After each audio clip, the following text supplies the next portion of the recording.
बुद्धियोगात् धनञ्जया बुद्धो शरणम् अन्विच्छा कृपन्नः फलहेतवः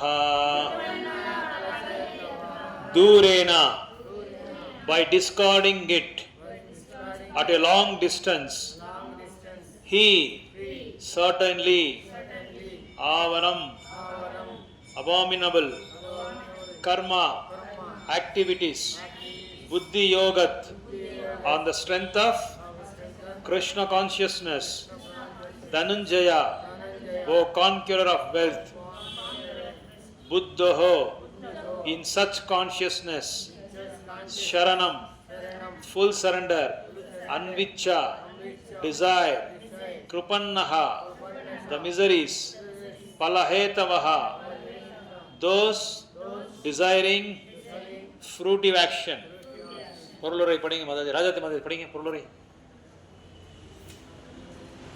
எல்லாரும் அப்படியே ரிப்பீட் பண்ணுங்க ஓ தனஞ்சயா படிங்க தனஞ்சயா அனைத்து மோசமான செயல்களின் பக்தி தொண்டில் துறவினால் தூரமாக வைத்துவிட்டு சரணடைவாய நமது செயல்களில் பலனை அனுபவிக்க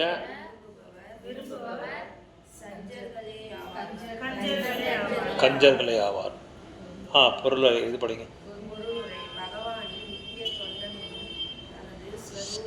actually come to understand one's concentration gives up all engagements saving work as already explained the Lord such devotion service is the right course of action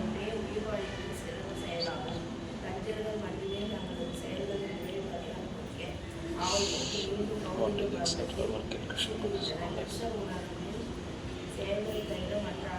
bind the worker cycle of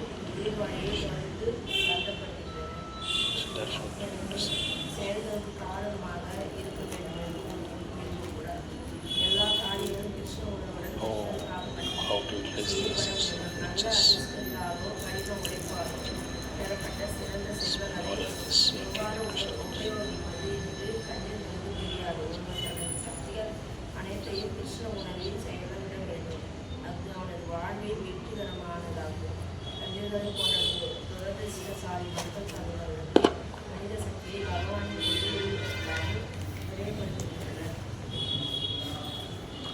Om अज्ञानतिमिरन्धस्य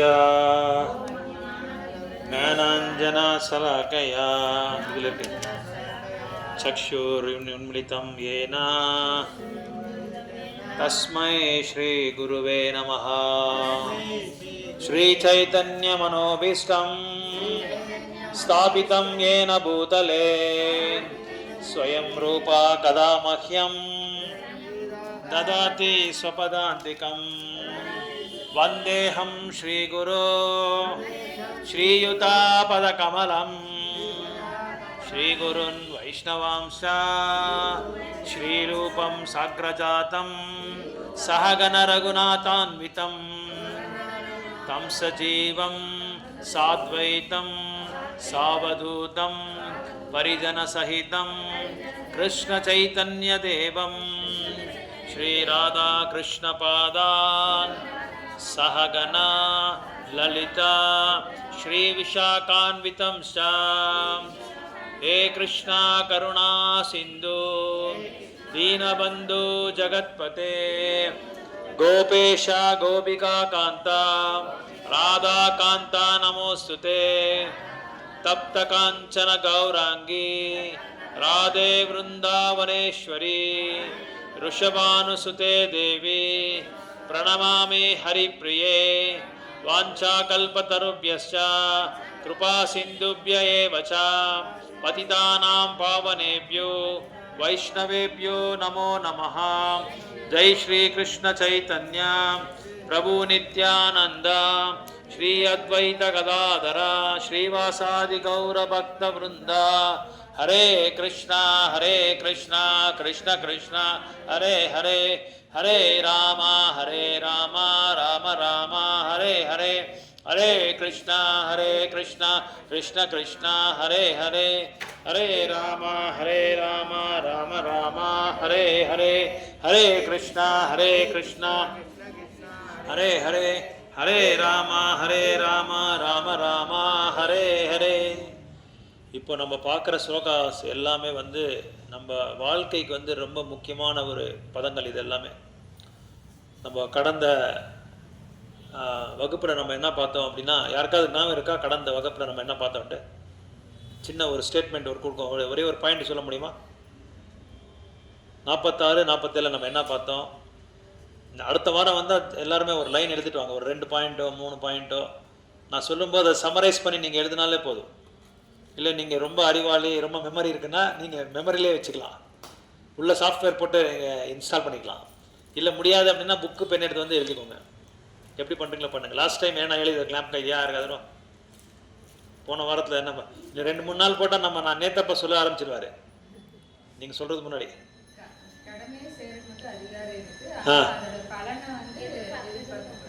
very good, right, okay. வேறு சின்ன சின்ன points எழுதி இந்த மாதிரி நீங்கள் note பண்ணிக்கிட்டு வந்தால் தான் போதும். ஸோ வரும்போது Bhagavad Gita book, Jabamala, specs, pen, note book, இது எப்பவும் நம்மக்கிட்ட இருக்கணும். அது இருந்தால் தான் நம்ம வந்து நம்ம அந்த ஒழுக்கம் வந்து பகவான் பார்க்குறாரு. என்றைக்குமே வந்து பகவான் என்ன பார்க்குறாரு நம்மக்கிட்ட அப்படின்னா, ஒழுக்கமாக இருக்காங்களான்றது பார்ப்பாங்க. இப்போது நம்ம ஒரு எக்ஸாம் போகிறான்னா ஒரு ஸ்டூடெண்ட்டு என்ன பண்ணுவான்? பென் வச்சுருப்பான், ஜாமெண்ட்ரி பாக்ஸ் வச்சுருப்பான் இல்லையா? ஒரு பென் இல்லை 2-3 பென் வச்சுருப்பான். அதே மாதிரி ஒழுங்காக அந்த முக்கியமாக என்ன வேணும்? ஹால் டிக்கெட் வேணும். ஹால் டிக்கெட் வச்சுருப்பான். அப்போது அது அவனை பார்த்த உடனே மற்றவங்களுக்கு என்ன தெரியுது? ஒழுங்காக இருக்கான், இவனுக்கு அக்கறை இருக்குது கீதை மேலே, இவனுக்கு ஒரு அவனோட சப்ஜெக்ட் மேட்டர் மேலே அக்கறை இருக்குன்றது தெரியுது இல்லையா நம்மளுக்கு? ஸோ அதே மாதிரி நம்ம பக்தியில் கூட நம்ம வர நாள் ஆக ஆக ஆக கொஞ்சம் ஒழுக்கத்தை வந்து நம்ம பார்க்கணும். சின்சியாரிட்டி வந்து நம்ம வளர்த்துக்கணும். சின்சியாரிட்டி வளர்த்துக்கலன்னா நம்மளுக்கு வந்து பகவான் மேலே அக்கறை இருக்காது, ஆசை இருக்காது. இப்போ நம்ம எல்லாருமே சேர்ந்து எவ்வளோ நரசிம்ம ஜெயந்தி பண்ணுறோன்னு சொல்லி ஒருத்தர் ஒரு சர்வீஸ் எடுத்துக்கிட்டு பண்ணுறீங்க பாருங்கள். அந்த மாதிரி அதே மாதிரி தான் இங்கே இது வந்து ஏன் முக்கியமாக இது சொல்கிறேன்னா, இது நம்ம வந்து பயிற்சி பண்ணுறதுனால நல்லா புரிஞ்சிக்கலாம் பகவானை புரிஞ்சிக்கிட்டு நம்மளை பற்றியும் நம்ம புரிஞ்சிக்கலாம், பகவானை பற்றியும் நம்ம புரிஞ்சிக்கலாம். ஸோ இங்கே என்ன சொல்கிறாங்க அப்படின்னா, கடமையை செய்ய பலன் எதிர்பார்க்காத அப்படின்னு சொல்லி நீங்களே சொல்லுவீங்க லாஸ்ட் வீக்கில் இல்லையா? ஸோ அந்த மாதிரி சில பாயிண்ட்ஸ் எல்லாம் என்ன ஆகும்னா வாழ்க்கையே மாற்றத்தை கொண்டு வந்துடும். தன்வீர் மகாராஜ்னு சொல்லி ஒரு மகாராஜ் இருக்கார். அந்த பேர் மகாராஜ் பேர் நான் மறந்துட்டேன், எந்த மகாராஜ்னு தெரியல. அவர் என்ன பண்ணார் அப்படின்னா, ஆர்மியில் வேலை செஞ்சுட்டு இருந்தார் நம்ம கிருஷ்ண பக்திக்கு வர்றதுக்கு முன்னாடி. அப்போது பகவானோட அருள்னாலேயோ இல்லை பக்தரோட அருள்னாலேயோ யாரோ ஒருத்தர் வந்து அவங்களுக்கு ஒரு பகவத்கீதா புக்கு கொடுத்துருக்காங்க. பகவத்கீதா கொடுத்து அவங்க நம்பரெல்லாம் வாங்கி அவங்ககிட்ட அடிக்கடி பேசிகிட்டு இருப்பாங்க. மாதத்துக்கு ஒருதோடையோ அவங்க எப்போ ஃப்ரீயோ அப்படி அந்த மாதிரி. ஏன்னா ஆர்மியில் இருக்கிறவங்க வந்து போர் வீரர்கள் எல்லாமே எப்பவும் ஃப்ரீயாக இருக்க மாட்டாங்க. ஏதோ எந்நேரமும் அவங்களுக்கு ஏதோ ஒரு சேவை இருக்கும் இல்லையா? அவங்களாம் அங்கே பாதுகாப்பு இருக்கிறதுனால தான் நம்ம என்ன செய்கிறோங்க, உட்காந்து ஜம்முன்னு 3 வேளை நம்ம நல்லா சாப்பிட்டு தைரியமாக நம்ம போயிட்டுருக்கோம். அது இல்லாமல் பக்தி செய்கிறதுக்கு பாதுகாப்பு அவங்கள தான் நம்மளுக்கு பகவான் அவங்க மூலமாக நம்மளுக்கு பாதுகாப்பு கொடுத்துட்ருக்காங்க. இதை வந்து நம்ம புரிஞ்சிக்கணும். ஒரு ஆர்மி ஆஃபீஸரும் எல்லாமே அதே மாதிரி பக்தர்களோட பிரம்மச்சாரிஸு, சன்னியாசிஸு, பிரச்சாரம் பண்ணுற குரோஸ்தாஸு, நம்மளை மாதிரி பக்தர்கள்லாம் என்ன பண்ணுவாங்க, நம்ம ஃபேமிலியில் பக்தியை கொண்டு வரதுக்கு நம்மளாம் முயற்சி பண்ணிகிட்ருக்கோம். அது ஒரு பெரிய விஷயம். For the greater purpose you have to sacrifice your life அப்படின்னு சொல்கிறாங்க. ஒரு உயர்ந்தமான ஒரு செயலுக்காக நம்ம வாழ்க்கையை வந்து நம்ம தியாகம் பண்ணுறதுல வந்து பகவானுக்கு ரொம்ப பிடிக்கும் அது. ஸோ அதனால் இங்கே என்ன சொல்கிறாங்க பகவான் அப்படின்னா, இந்த 48வது ஸ்லோகாவில் வெற்றியோ தோல்வியோ அதை பற்றி நீ வந்து கவலைப்படாத, எதா இருந்தாலும் பரவாயில்ல, அது வந்து என்ன பண்ணுற சமமாக நீ பாடுறாங்க, சமமாக பாடுறாங்க. இப்போ ஒரு ஸ்டூடெண்ட் இருக்கான், ஒரு மாணவன் இருக்கான். அந்த மாணவன் வந்து எக்ஸாம் எல்லாம் எழுதிட்டு டீச்சரை கூப்பிட்டு கிளாஸ் டீச்சர் எனக்கு இது கொடுங்க, கெசட் இந்த க்ரீன் கலர் பென் கொடுங்க, நானே மார்க் போடுறேன்னா சும்மா விடுவாரா? நான் எழுத நானே மார்க் போடுறேன்னா சும்மா இருப்பார்? என்ன பண்ணுவார்? ஏய் கொடுத்துட்டு போடா அப்படின்வார். இங்கே என்ன எதுக்காக அந்த எக்ஸாம்பிள் கொடுக்குறேன்னா, எழுதுறது மட்டும்தான் அவனோட கடமை, மார்க்ஸ் போடுறது, அதை வந்து இது போடுறதெல்லாம், ரிப்போர்ட் ப்ரோக்ரஸ் ரிப்போர்ட் எழுதுறதெல்லாம் யாரோட கடமை? டீச்சர் தான் பார்ப்பார். அதே மாதிரி தான் இங்கே மாணவர்கள் யார்? நம்ம எல்லாமே மாணவர்கள் தான். நம்ம கர்ம பண்ண வேண்டியது நம்மளுது. நம்ம சத்திரியனா பிராமணா, ப்ரிஸ்கிரைப்டு டியூட்டிஸ் அப்படின்றாங்க. ப்ரிஸ்கிரைப்டு டியூட்டிஸ் அப்படின்னா நம்ம செய்கிற கடமைகள் எல்லாமே நம்ம சத்திரியனாக இருக்கலாம், பிராமணாக இருக்கலாம், வைஷ்யாவாக இருக்கலாம், இல்லை சூத்திரனாக இருக்கலாம். எந்தெந்த வர்ணத்தில் நம்ம இருக்கிறோமோ அந்த வர்ணத்துக்கு தகுந்த மாதிரி நம்ம கடமையை நம்ம செய்யணுன்றாங்க. அதான் எங்கள் அர்ஜுனருக்கு அதான் சொல்கிறார் கிருஷ்ணர். நீ வந்து சத்திரியா இருக்கிறதுனால நீ சத்திரியனோட கடமை நீ செய். அதில் வெற்றி தோல்வியை பற்றி நீ எதிர்பார்க்காத. அது மட்டும் இல்லாமல் பலனை எதிர்பார்க்காத. அந்த பலனை வந்து நான் பார்த்துக்கிறேன் அப்படின்னு சொல்லி, எனக்கு அந்த பலன் அப்படின்றாரு. அது வெற்றியாக இருந்தாலும் சரி, தோல்வியாக இருந்தாலும் சரி. இப்போது ஒரு கடை வச்சுருக்காரு ஒரு ஒரு பிஸ்னஸ்மேன். ஒரு 4 பேர் வேலை செய்கிறாங்கன்னு நினச்சிக்கோங்க. 4 பேர் வேலை செய்கிறாங்க. ஏதோ ஒரு கஸ்டமர்கிட்ட போயிட்டு அவங்ககிட்ட போய் நீ ஆர்டர் எடுத்துகிட்டு வா அப்படின்னு சொல்லி சொல்கிறாங்க. அவன் என்ன செய்கிறான்? போய் ஆர்டர் எடுத்துகிட்டு வரான். ஒரு நாள் போகிறான், ஆர்டர் வரல. 2வது நாள் போகிறான், ஆர்டர் வரல. முதலாளி கிட்ட சொல்கிறான், 2 நாள் போனால் ஆர்டரே வரல, சும்மா டைம் வேஸ்ட்டு முதலாளி அப்படின்றான். இப்போ முதலாளி என்ன சொல்கிறாங்க? நீ டெய்லி போயிட்டு வா, அவங்க கடை மட்டும் இல்லை, எல்லா இதுக்கும் நீ ஆர்டர் போயிட்டு வா, மார்க்கெட்டில் ஆர்டர் எடுத்துகிட்டு வா அப்படின்னு சொல்கிறாங்க. இவன் டெய்லி போயிட்டு வரான், ஆனால் ஆர்டரே வரல. அப்போது முதலாளி அவனுக்கு சம்பளம் கொடுக்குறாங்களா இல்லையா? சம்பளம் அவனுக்கு முதலாளிக்கு பையனை இவனுக்கு சம்பளம் கொடுக்குறாங்க. இவன் கரெக்டாக செஞ்சிட்ருக்கான். முதலாளி என்ன சொல்கிறாங்களோ இவனும் அதே தான் செஞ்சிட்ருக்கான். கரெக்டாக போய் ஆர்டர் எடுக்கிறான், வரான், அவங்க சொன்ன கடமை செய்கிறான். ஆனால் ஆர்டர் வரல. அப்போ முதலாளி வந்து அவனுக்கு சம்பளம் கொடுக்குறாங்களா இல்லையா? கொடுக்குறாங்க. ஏன்னா அவன் சொல்கிறது அவன் செஞ்சிட்ருக்கான். ஆர்டர் வராமல் இருக்கிறது வர்றது யாரோட தலைவலி? முதலாளியோட தலைவலி. அதே மாதிரி தான் நம்ம கர்மத்தை நம்ம புரியுதுங்களா? நீங்கள் நான் சொல்கிறது ஈஸியாக புரியுறதுக்காக நான் சொல்கிறேன் உங்களுக்கு. நம்ம கடமையை நம்ம செய்யணும். அது வெற்றியோ தோல்வியோ லாபமோ நஷ்டமோ அது வந்து பகவான் பார்த்துக்கிறார். அதான் கிருஷ்ணர் சொல்கிறார் அர்ஜுனருக்கு, நீ அது அவங்க மேலே பற்று வச்சுக்காத. நான் சொன்ன கடமையை நீ செய். நான் என்ன சேவையை கொடுக்குறேனோ அந்த சேவையை நீ செய், மீதியெல்லாம் நான் பார்த்துக்கிறேன் அப்படின்றாரு. அதனால் நம்ம என்ன செய்யணும்? நம்ம வாழ்க்கையில் வெற்றி வந்தாலும் சரி, தோல்வி வந்தாலும் சரி, நஷ்டம் வந்தாலும் சரி, லாபம் வந்தாலும் சரி, சந்தோஷமாக இருந்தாலும் சரி, துன்பமாக இருந்தாலும் சரி, நம்ம கடமையை நம்ம செஞ்சுட்டே போகணும். அந்த கடமையை வந்து என்ன செய்யணும்? பகவானை மையமாக வச்சுக்கிட்டு நம்ம செய்யணும்.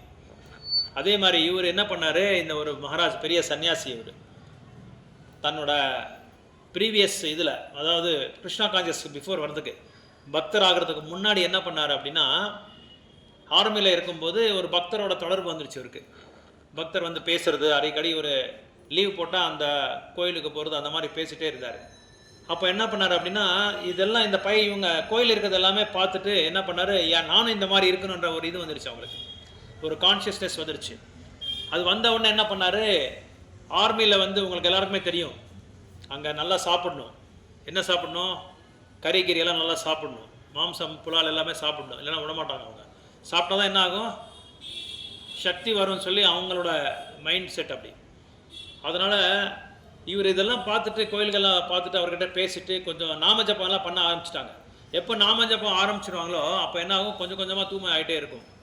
அப்போ இவங்களுக்கே ஒரு ஆசை வந்தது, இதெல்லாம் நான் சாப்பிடக்கூடாது. ஏன்னா வாயில்லாத ஜீவிகளை வந்து வதம் பண்ணி எப்படி நான் வந்து அவங்கள வந்து கடைசி என்னோட நாக்கு ருச்சிக்காக நான் எப்படி சாப்பிட்றது அப்படின்னு சொல்லி என்ன பண்ணார்? அதை வந்து தவிக்கிறதுக்காக முயற்சி பண்ணாங்க. ஆர்மியில் கேம்பில் இருக்கும்போது ஆர்மி ஆஃபீஸர் சொன்னாங்க, ஆர்மி ஆஃபீஸர் வந்து அடிக்கடி எல்லா ரிப்போர்ட்ஸ் போகும். ஒரு சோல்ஜர் என்ன பண்ணுறாரு, எப்படி இருக்காரு, ஏன்னா அவர் கரெக்டாக இருந்தால் தானே அங்கே போய் போர் பண்ண முடியும் பார்டரில்.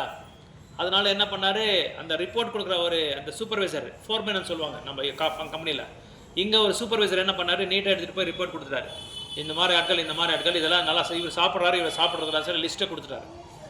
அந்த லிஸ்ட்டு கொடுத்த பிறகு என்ன ஆச்சுன்னா, இவர் பேர் வந்து சொல்கிறாங்க. இவரை பேரை சொல்லிவிட்டு இவர் சரியாக சாப்பிட்றதில்ல, எப்போ பார்த்தாலும் இது புலால் வேண்டான்றாங்க அப்படின்னு சொல்லி சொன்ன உடனே ஆஃபீஸர் கூப்பிடுறாங்க. அவரை அறுப்புன்னு சொல்கிறார்.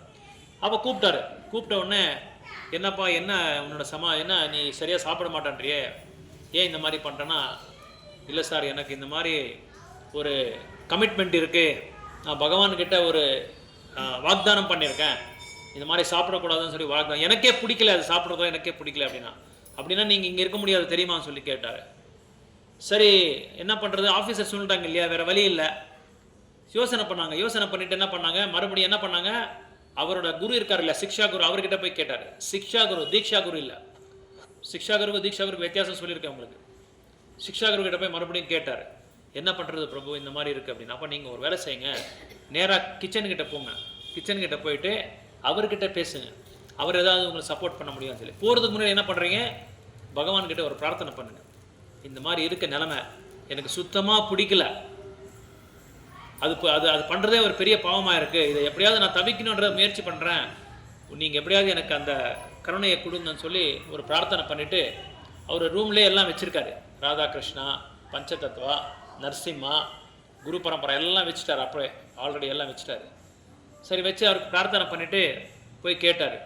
அந்த இவர் கிச்சன் இது பண்ணுறாங்க இல்லையா, குக் பண்ணுறாங்க அவர்கிட்ட, சாமி நீங்கள் பண்ணும்போது கொஞ்சமாக எனக்கு மட்டும் எடுத்து வச்சு இந்த ரஜோகுணத்தில் இருக்கிற பொருள் எல்லாமே போடாமல், நான்வெஜ் போடாமல் எனக்கு மட்டும் உன் காலில் உளுந்து கேட்குறேன் அப்படின்னா பகவானுக்காக என்ன பண்ணுறதுக்காக ரெடியாக இருக்காங்க அவர். ಏನಮ್ಮ ಇಲ್ಲ ಇಲ್ಲ ಇಲ್ಲ ಎತ್ಕೊಂಡು ಹೋಗ್ಬಿಟ್ರು ಅವ್ರು, ಎತ್ಕೊಂಡು ಹೋಗ್ರು, ಎತ್ಕೊ ಹೋಗಮ್ಮ, ಈ ಕಡೆ ಬಂದು ಎತ್ಕೊ ಹೋಗಮ್ಮ. ಪ್ರಭು ಹರಿಬೋಲ್, ಎತ್ಕೊಂಡು ಹೋಗ್ಬಿಟ್ರು ಹೋಗಮ್ಮ ಅವರು. நீங்க உட்காருங்க முதல்ல, நீங்க உட்காருங்க சொல்றேன். அப்போ என்ன பண்ணாரு, அவர்கிட்ட போய் கிச்சனில் போய் கேட்டார். அவர் என்ன சொன்னார், உனக்கு எதாவது அறிவு இருக்கான்னு கேட்டார். அறிவுன்றது எதாவது இருக்கா உனக்கு, யாரை வந்து நீ என்ன கேட்குற தெரியுமா உனக்கு, என்ன ஏதாவது ஆஃபீஸர் பார்த்து என்ன ஆகும் தெரியுமா, என்ன ஆகும், நேராக வீட்டுக்கு அனுப்பிச்சிடுவாங்க, அதனால் அது ஆகாத வேலை போன்னு சொல்லி அனுப்பிச்சிட்டாரு. அப்போது சரி இவர் காலில் விழுந்த உடனே அவருக்கு அந்த சமயத்தில் தன்னோட வேலை ஏதாவது போயிடுதான்னு சொல்லி பார்த்தாரு. அப்போது நைட்டு எல்லாம் வேலையெல்லாம் முடிச்சுட்டு கேண்டீன் எல்லாம் க்ளோஸ் பண்ணிட்டு போய் படுக்கிறாரு. படுத்துட்டு இருக்கும்போது யோசனை பண்ணுறாரு. அது அந்த அந்த அவங்க காலில் விழுந்ததெல்லாம் ஞாபகம் வருது அவருக்கு. இப்போ யாராவது நம்ம காலில் விழுந்துட்டா நம்மளுக்கு எப்படி இருக்கும், ரொம்ப கஷ்டமாக இருக்கும் இல்லையா நம்மளுக்கு, அதெல்லாம் யோசனை பண்ணார். யோசனை பண்ணிவிட்டு அடடா அந்த இவர் இந்த மாதிரி காலில் விழுந்துட்டு நான் அவரை விரட்டி விட்டேனே, இந்த மாதிரி ஆயிடுச்சேன்னு சொல்லி என்ன பண்ணார், உள்ள பரமாத்மா இருக்கார் இல்லையா, அந்த பரமாத்மா அவருக்கு அந்த இதை கூட ரியலைசேஷன் பண்ணி கொடுக்குறாரு. ரியலைஸ் பண்ணுறாரு, நான் பண்ணது தப்புன்னு சொல்லி ரிப்பெண்டன்ஸ் சொல்லுவாங்க தமிழ் இங்கிலீஷில். அது நான் பண்ண தப்புன்னு சொல்லி என்ன பண்ண, அடுத்த நாள் வந்து கூப்பிட்டார் அவரை. கூப்பிட்டு நீ என்னமோ சொன்னியே, எப்படி அது பண்ணுறது அப்படின்னு சொல்லி கேட்டார்.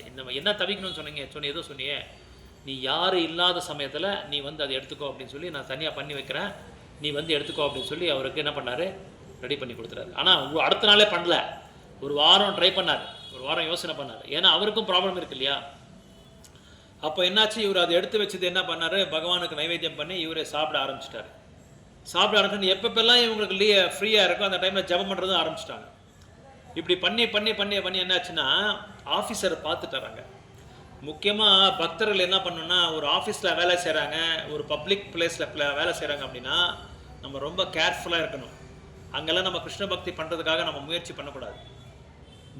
ஆஃபீஸில் இருக்கிறவங்க, வேலை செய்கிறவங்க இல்லை எங்கள் ஸ்கூலுக்கு போகிறவங்களோ இல்லை காலேஜுக்கு போகிறவங்களோ இல்லை வெளியே கம்பெனிக்கு போகிறவங்களோ, அந்த மாதிரி பிஸ்னஸ் பிளேஸில் இருந்தால் நம்ம பண்ணலாம், நம்ம கடையாக இருந்தால் நம்ம பண்ணிக்கலாம், ஒன்றும் ப்ராப்ளம் இல்லை. அது கஸ்டமருக்கு டிஸ்டர்ப் இல்லாமல் நம்ம பண்ணிக்கலாம். அப்போ என்ன பண்ணார், ஆஃபீஸருக்கு கூப்பிட்டு இவரை வார்ன் பண்ணிட்டாரு, இந்த மாதிரி இதெல்லாம் இங்கே வச்சுக்காத வேலை, நம்ம இருக்கிறது பாதுகாப்பு கொடுக்கறதுக்காக அப்படின்னு சொன்னார். அப்போ இவருக்கு என்ன பண்ணுறதுன்னு புரியல. ஸோ அப்போது யோசனை பண்ணார். அப்போ என்ன பண்ணார், இவருக்கு ஒரு ஐடியா வந்துருச்சு. நம்ம கடமை பண்ணும்போது, டியூட்டி பண்ணும்போது யாருக்கும் டிஸ்டர்ப் இல்லாமல் நம்ம கடமை செய்யணும், நம்ம டியூட்டியை செய்யும்போது. அப்போ மற்ற நேரத்தில் நம்ம தூங்கும்போது என்ன பண்ணணும், ஒரு 2 மணி நேரம் நம்ம சீக்கிரமாக எழுந்திரிச்சிட்டு அதை முடிச்சுட்டு நம்ம வேலைக்கு நம்ம போயிடலாம்னு சொல்லி பிளான் பண்ணிக்கிட்டார். அங்கெல்லாம் சீக்கிரமாக எழுந்திருவார். ஏன்னா காலையில் வந்து ஃபிசிக்கல் ஃபிட்னஸ் எல்லாம் இருக்கும், கண்ணை தூக்கிட்டு ஓடணும், மேலே இது எக்ஸசைஸ் எல்லாம் பண்ணணும். அதனால் என்ன பண்ணார், ஒரு 1.5 மணி நேரம் முன்னாடியே எழுந்திட்டார். எழுந்திரிச்சிட்டு அவர் கடமையெல்லாம் முடிச்சிட்டார். முடிக்கிறது இப்போது ஒரு இது போஸ்ட் நான் அனுப்புகிறேன்னு நினச்சேன் உங்களுக்கு. ஒரு ஆர்மி ஆஃபீஸர் இன்னும் இப்போ கூட பண்ணிட்டு இருக்காரு. அந்த மாதிரி எல்லாரும் மொபைல் இப்படி பார்த்துட்டு இருப்பார். அவர் மட்டும் பூஜை செஞ்சுட்டு பகவானுக்கு ஆஃபர் பண்ணிட்டு காலைல சாப்பிட்டு போகிறார். ஒரு டிவோட்டி, இப்போ புதுசாக ஒரு டிவோட்டி ஆர்மியில் ஜாயின் ஆயிருக்கார் அவர். ஸோ இவர் என்ன பண்ணார், இந்த மாதிரி பண்ணி பண்ணி பண்ணி அப்போது பக்தி பண்ணுறதுக்கு ரொம்ப கஷ்டமாயிடுச்சு.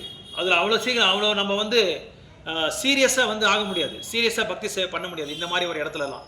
அப்போ என்ன பண்ணார் அப்படின்னா, போய் கேட்டார், ஒரு பிரம்மச்சாரி கிட்ட போய் கேட்டார், இந்த மாதிரி ரொம்ப கஷ்டமாக இருக்குது, என்ன பண்ணுறது அப்படின்னு சொன்னார். அப்போ நீங்கள் உங்கள் விருப்பம் எப்படி இருக்குன்னாரு. இங்கே ஆர்மியில் வந்து நீங்கள் உண்மையாக நீங்கள் வேலை செய்யணும்ன்றது இருக்கா உங்களுக்குன்னு சொல்லி கேட்டார். நான் வந்து உங்களை ஃபோர்ஸ் பண்ணல. உங்களுக்கு இந்த வேலையை விட்டு பகவானுக்காகவே சேவை பண்ணுன்ற மனப்பானம் இருக்கா, அந்த துறவியோட அந்த அந்த இது இருக்கா, அந்த வைராக்கியம் இருக்கான்னு சொல்லி கேட்டாங்க. நீங்கள் என்ன சொல்கிறீங்க சஜஷன் சொல்கிறாங்க. அவரை கேட்டாங்க, நீங்கள் ஒரு பிரம்மச்சாரியாக இருக்கீங்க, ஒரே பையன், நீங்கள் அவர் ஒரே பையன்ன்றது இவருக்கு தெரியும், நீங்கள் இது எல்லாமே விட்டுட்டு வந்துட்டீங்களே, உங்களை யாராவது கேட்டால் நீங்கள் என்ன சொல்லுவீங்கன்னு கேட்பாங்க. நீங்கள் அப்பா அம்மாவுக்கு ஒரே பையன், அப்பா அம்மா விட்டுட்டு நீங்கள் வந்துட்டீங்க இல்லையா, அப்போது யாராவது உங்களை கேட்டால் நீங்கள் என்ன சொல்கிறீங்க? எல்லாமே விட்டு வந்துட்டீங்க இல்லையா நீங்கள், உங்களை வந்து கேட்பாங்க. அப்போ நீங்கள் என்ன, அவர் என்ன பதில் கொடுக்குறாங்க அப்படின்னா, இப்போ நீங்கள் வந்து ஆர்மியில் இருக்கிறீங்க, நாட்டுக்காக நீங்கள் பாதுகாப்பு கொடுக்குறீங்க, நாங்கள் நாட்டுக்குள்ளே இருக்கிற மக்களுக்காக நாங்கள் பாதுகாப்பு கொடுத்துட்ருக்கோம். எந்த மாதிரி பாதுகாப்பு கொடுக்குறோம் அப்படின்னா, அவங்க வாழ்நாள் ஃபுல்லாக மறக்கவே கூடாது அவர், அந்த மாதிரி ஒரு சேவையை நாங்கள் செஞ்சிட்டு இருக்கோம். நீங்கள் தேசத்துக்காக பாதுகாப்பு கொடுக்குறீங்க, அந்த நாட்டுக்குள்ளே இருக்கிற ஒரு மனிதர்களுக்கும் நாங்கள் வந்து என்ன பண்ணிட்டு இருக்கோம், கிருஷ்ண உணர்வை நம்ம கொடுத்துருக்குறோம். ஸோ கிருஷ்ண உணர்வு கொடுக்கறதுனால என்ன ஆகுது, ஆட்டோமேட்டிக்காக எல்லா நன்மைகளும் அவங்களுக்கு வந்துடும், நல்ல எல்லா சத்குணங்களும் அவங்களுக்கு வந்துடும். எப்படி நம்ம வந்து மற்றவங்கக்கிட்ட நம்ம எப்படி வந்து பேசுறது, நம்மளோட என்ன சொல்கிறது, அந்த ஹேபிட்ஸ் பழக்க வழக்கங்களை எப்படி வந்து நம்ம மாற்றிக்கணும். ஸோ இது எல்லாமே நம்ம வந்து அவங்க இதில் வந்து நாங்கள் மாற்றத்தை கொண்டு வந்துட்டுருக்கோம். ஒரு ஆத்மாக்கிட்டையும் நம்ம மாற்றத்தை நம்ம கொண்டு வந்துட்டுருக்கோம். நாங்கள் என்ன பண்ணுறோம், ஆத்மா ஜானத்தை நம்ம கொடுத்துட்ருக்கோம், ஒருத்தருக்கும் ஆத்ம ஜானத்தை கொடுத்துட்ருக்கோம். ஸோ அதனால் இப்படி பண்ணுறதுனால இப்போ பிரம்மச்சாரிஸை வந்து நான் சொன்னேன் இல்லையா, யாரோ இது பண்ணாங்க, அந்த அட்டாக் பண்ணாங்கன்னு, அப்போ உடனே என்ன பண்ணாங்க பிரம்மச்சாரிஸு, பிடிப்பா அவன் புக்கு புஸ்தகம் அவன் ஜபமாலை பிடிப்பா, அந்த காவி பட்டையெல்லாம் கொடுத்துட்டு நான் போகிறேன்ப்பான்னு சொல்லி போயிட்டாங்களா. இப்போது அந்த மாதிரி பல சமயத்தில் பிரச்சனை ஆயிருக்கு, பல இடத்துல பிரச்சனை, அடிச்சிருக்காங்க, அட்டாக் பண்ணியிருக்காங்க, கொலை பண்ணுறதுக்கெல்லாம் வந்திருக்காங்க. பிரபுபாதரே கொலை பண்ண வந்தார் தெரியுமா உங்களுக்கு, பிரபுபாதரே வந்து கொலை பண்ணுறதுக்கு வந்தாங்க அமெரிக்காவில். அதுக்கெல்லாமே பயப்படல அவங்க. நம்ம மாதிரி ஆளுங்க இருந்தால் என்ன இருப்போம், உனக்கு ஒரு கும்பிடு போடுறான்ப்பா சுவாமி என்னை விட்டுருன்னு சொல்லி ஓடி போயிட்டு இருப்போம். நம்ம அந்த இடத்துக்கே வரமாட்டோம், உண்மைதானே அது, அந்த இடத்துக்கே நம்ம போக மாட்டோம். ஏன்னா பயம் நம்மளுக்கு, உடல் மேலே அந்த மாதிரி பயம். ஆனால் இங்கே பாடிலி கான்செப்ட் ஆஃப் லைஃப் அவங்களுக்கு இல்லை. நான் வந்து ஒரு உடல் கிடையாது, ஒரு ஆத்மான்ற அது அந்த ஒரு கருத்தை வந்து நல்லா என்ன பண்ணாங்க, உணர்ந்திருக்காங்க. அதனால் என்ன பண்ணார், அப்படி சொன்னார். இந்த மாதிரி சொன்ன உடனே அந்த போர் வீரர் என்ன பண்ணார், ஆர்மி சோல்ஜர் என்ன பண்ணார், ஒரு மாதம் யோசனை பண்ணார், என்னடா பண்ணலாம்னு சொல்லி. அப்போ அவர் கேட்டார், உங்கள் அப்பா அம்மாவை போய் நீங்கள் பார்க்குறதுக்கு போகிறீங்களான்னு கேட்டாங்க பிரம்மச்சாரியா. ஏன் போகாமல், எதுக்கு போகாமல், எனக்கு வந்து அவர் வந்து பிறப்பு கொடுத்தவங்க, அந்த ருணம் என்கிட்ட இருக்குது, அவங்கள பாதுகாப்பு கொடுக்கணும். எப்படி நான் பாதுகாப்பு கொடுக்க போகிறேன், 2 மாதத்துக்கு ஒரு தடவை நான் போய் அவங்கள பார்க்குறேன், போய் அவங்களுக்கும் நான் கிருஷ்ண பக்தியை கொடுக்குறேன். தன் பையன் தன் கூட இல்லைன்ற ஒரு அந்த இது வரக்கூடாது, அவங்களுக்கு அந்த துன்பம் வரக்கூடாது. அதனால 2 மாதத்துக்கு நான் போகிறேன், மாதத்துக்கு ஒரு தடவை நான் ஃபோன் பண்ணுறேன் அவங்களுக்கு, அவங்களையும் கிருஷ்ண பக்தி கொடுத்துட்ருக்கேன் அப்படின்னு சொல்லி சொன்னார். அப்போ அவங்களோட மனசில் என்ன இருக்குன்னு கேட்டாங்க, அவங்க அப்பா அம்மாவோட மனசில் என்ன இருக்குன்னு கேட்டாங்க.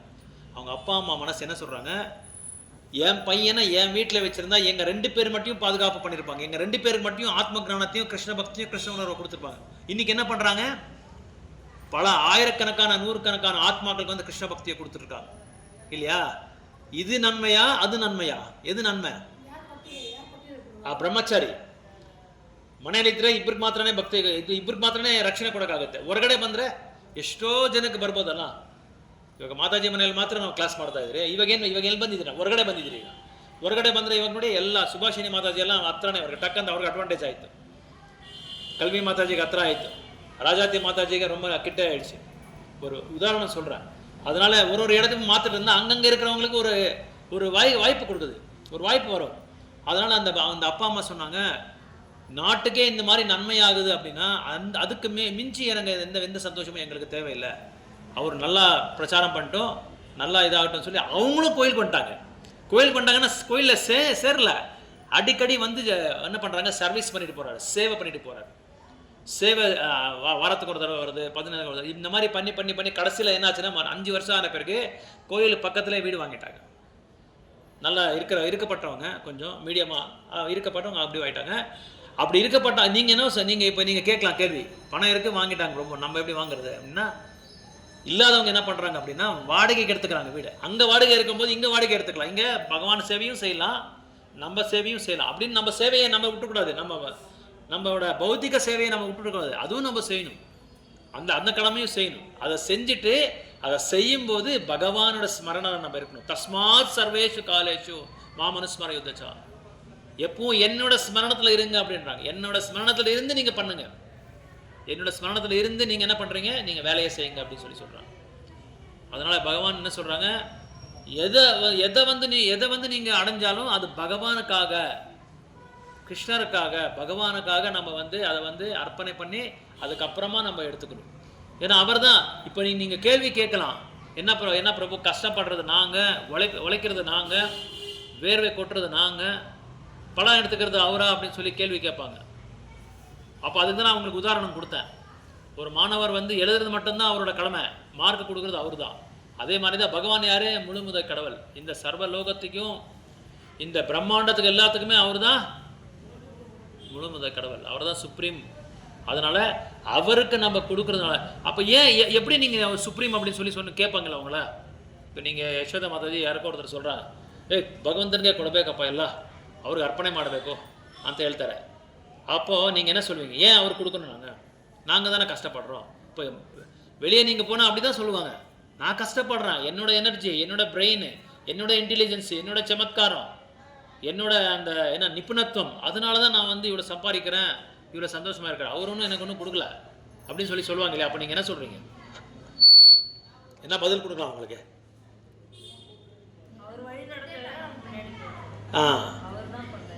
அவர் தான் அவர் வழி நடத்துகிற, நம்ம பின்னாடி போகிறோம். ஓகே, நான் அவர் பின்னாடி வருதில்லை, நான் எனக்கு வேண்டாம், எனக்கு விருப்பம் இல்லை, எனக்கு விருப்பம் இல்லை.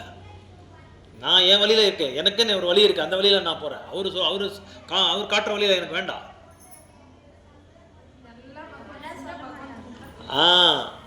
அது வேணும், அது வரணும். நீ அந்த உன்னோட சக்தி, உன்னோட ஞானம், உன்னோட சமத்காரம், உன்னோட கருத்தெல்லாம் சொன்னியே, அதெல்லாம் எங்கேருந்து வருது, சோர்ஸ் எங்கேருந்து வருது, அதுக்கு ஆரிஜின் எங்கே இருக்கு? எல்லாமே பகவான்லேருந்து தான் வந்துட்டு இருக்கு. நீ உக்காந்துருக்கிற பூமி, நீ வாங்குற காற்று, அந்த காற்றுல நீ வாழ முடியுமா, நம்ம வாழ முடியுமா? அப்போ அதெல்லாம் எங்கேருந்து வருது? எல்லாமே அவருக்கு சார்ந்தது தான். ஈஷாவசம் இதம் சர்வம், எல்லாமே அவரோட தான். அவரோட செல்வத்தை நம்ம வந்து பயன்படுத்திக்கிட்டு அவர் வேண்டாம் சொல்லி நம்ம வெறுத்துட்டு இருக்கோம். தாய் பாலை குடிச்சிட்டு தாயே வெட்டுற மாதிரி தான். தாய் பாலை குடிக்கிறோம், அவர் வந்து எல்லா சேவையும் நம்மளுக்கு செய்கிறாங்க, எல்லா வசதியும் நம்மளுக்கு கொடுத்துருக்காங்க. கடைசியில் பெரியவன் ஆன பிறகு என்ன பண்ணுறோம், நீ யாருன்னு சொல்லணும், கேட்போம். நீ என்ன எனக்கு சொல்கிறது, நீ என்ன எனக்கு சொல்கிறது, நான் சொல்கிற மாதிரி நான் என்னோட வழியில் தான் நான் போவேன், நீ சொல்கிற மாதிரி நான் செய்ய மாட்டேன்.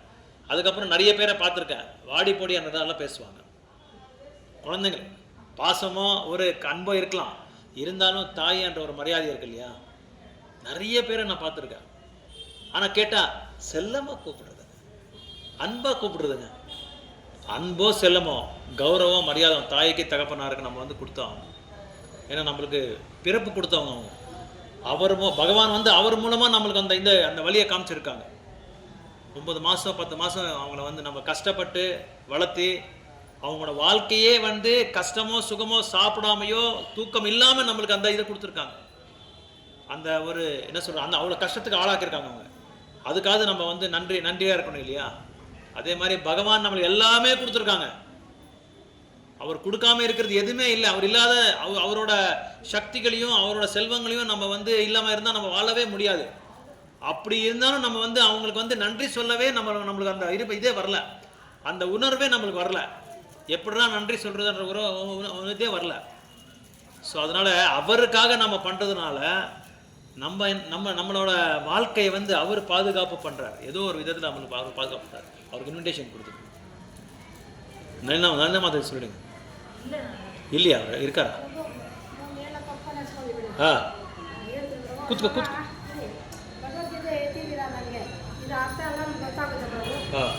ಆದಷ್ಟು ಬೇಗ ಎಲ್ಲ ಇದರಲ್ಲೇ ಇದೆ ಪ್ರಭು. ಕೃಷ್ಣ ಯಾರು ಅಂತ ಗೊತ್ತಲ್ಲ, ಬೇಗ ಬೇಗ ನಮ್ಗೆ ಅದರಲ್ಲಿ ಇರೋದು ಹೇಳಿದ್ರು, ಅರ್ಥ ಮಾಡ್ಕೊಂಡು ಎಲ್ಲ ಅರ್ಥ ಮಾಡ್ಕೊಳ್ತೀವಿ ಪ್ರಭು. ಬೇರೆ ಕಾಕತಿಗೆಲ್ಲ ಬಿಡಬೇಕು ತಲೆಗೆ ಹತ್ತೋದಿಲ್ಲ ಪ್ರಭು ನಿಜವಾಗ್ಲು. ಇದರಲ್ಲಿ ಇರೋದೇ ಹೇಳಿ ನಮ್ಗೆ, ನಾವು ಕೃಷ್ಣ ಯಾರು, ನಾವು ಯಾರು, ಆತ್ಮ ಯಾರು, ಇದೆ ಯಾರು ಅಂತ ತಿಳ್ಕೊಳ್ತೀವಿ. ಆದಷ್ಟು ಬೇಗ ನಮ್ಗೆ 18 ಬುಕ್ಕು ನೀವು ನಮ್ಗೆ ಹೇಳ್ಕೊಡ್ಬೇಕು. ಅಷ್ಟೇ ಪ್ರಭು ನಾನು ಕೇಳ್ಕೊಳ್ತೀವಿ. Okay right. ಇದೆಲ್ಲ ಯಾಕೆ ಹೇಳ್ತಾ ಇದ್ದೀನಿ ಅಂದರೆ ನಾನು ಹೇಳ್ತಾ ಇಲ್ಲ, ಇದು